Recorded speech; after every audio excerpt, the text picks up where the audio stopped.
Hi, friends. What do you like to do all by yourself?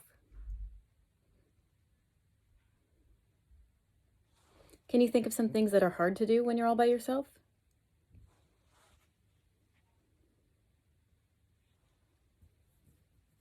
When you play with somebody, what can you do to make sure that you're working as a team? So you both get to do things you like to do.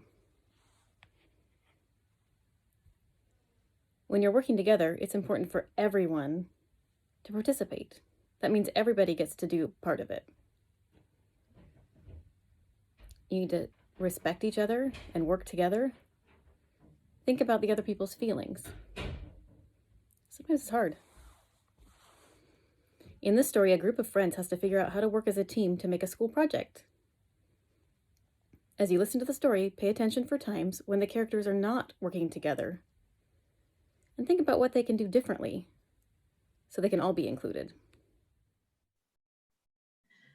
Mia and Jeremy peered over Kenny's shoulders as he drew a slip of paper from the teacher's jar and quickly unfolded it.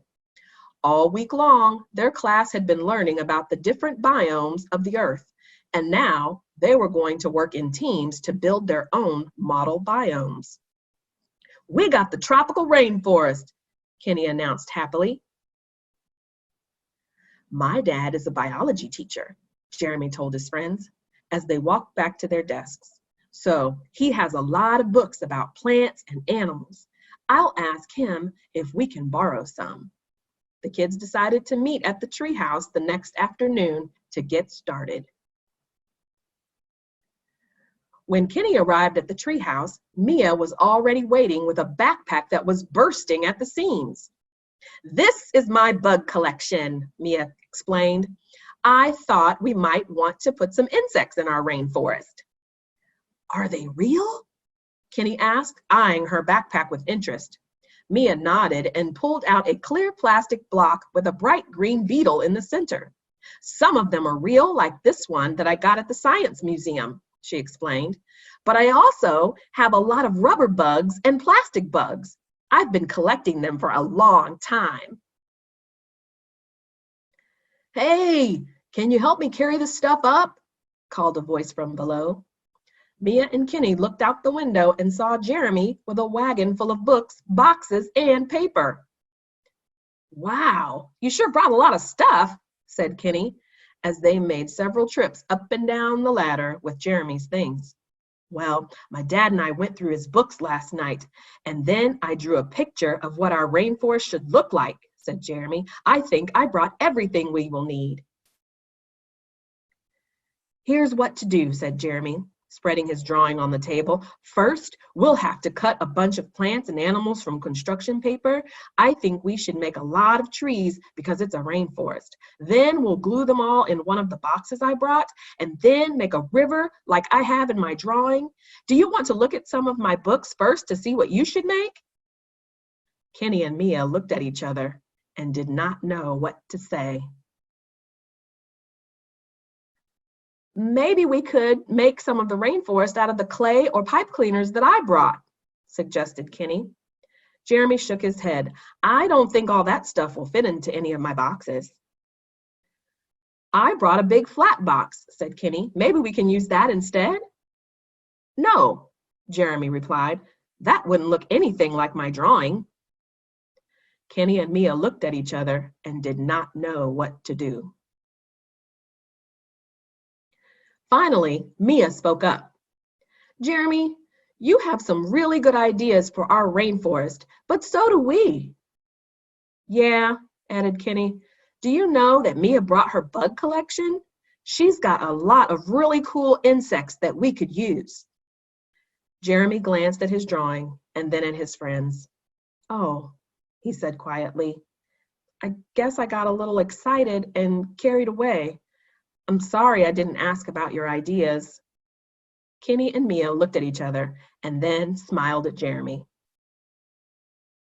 "It's okay," said Kenny. "Let's just start over and work like a team this time."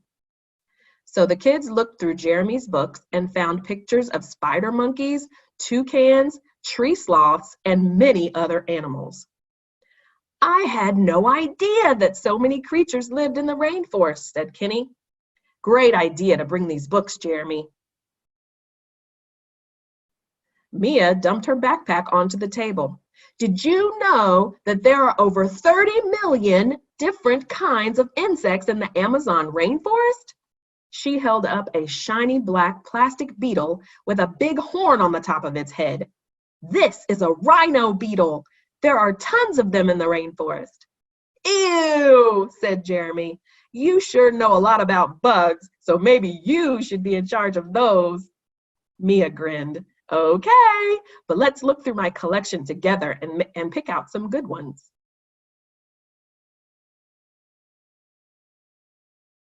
The kids worked together on their rainforest all week long. The tall trees they made weren't going to fit into any of Jeremy's boxes, so they took the top off Kenny's big flat box and used that instead. Wow, said Jeremy, I never thought about making it in an open box. Now you'll be able to see it from any side. Good thinking, Kenny. Mia had an idea to make the trees out of Kenny's clay. Her friends didn't think it would work, but they agreed to give it a try. It didn't work. The clay cracked when it dried, so all the tall trees broke in half. Oh well, said Kenny with a smile. At least now we know not to make anything too big with the clay. Kenny and Jeremy decided to use the clay to make some iguanas and howler monkeys instead.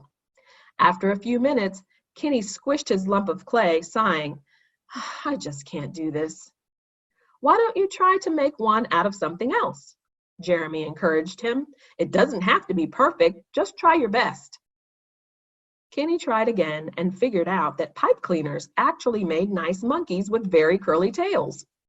By the time he was finished, there were fuzzy monkeys hanging from every tree in the rainforest. After several days, the kids were finally finished with their tropical rainforest. It had tall trees, colorful plants, lots of different animals, and creepy crawly bugs. This is awesome, said Jeremy. We did it! During their class presentation the next day, the kids took turns talking about the different animals, plants, and insects in their rainforest. Their classmates thought it was really neat and had a lot of questions. At the end, their teacher asked what it was like to work on the project together instead of alone. Well, said Mia, we had a lot more good ideas to use. We also helped each other do our best, said Kenny. Then the kids gave each other a high five as Jeremy added, and being a team was a lot more fun. Your silly smiles bring me laughter. That's how we are together. Side by side, you and I, in all kinds of weather. I feel connected, I feel accepted, I feel like I belong here. Oh, you listen to me, you hear what I say. You tell me that I'm awesome. Okay. So how is it helpful to work as a team instead of doing it all by yourself?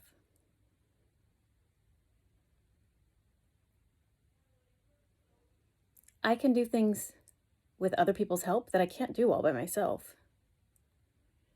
What are some things that you can do when you have help?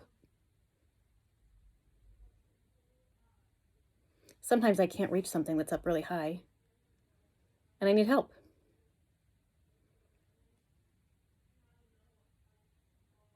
What can you think of that you need help doing? Do you need help making your food?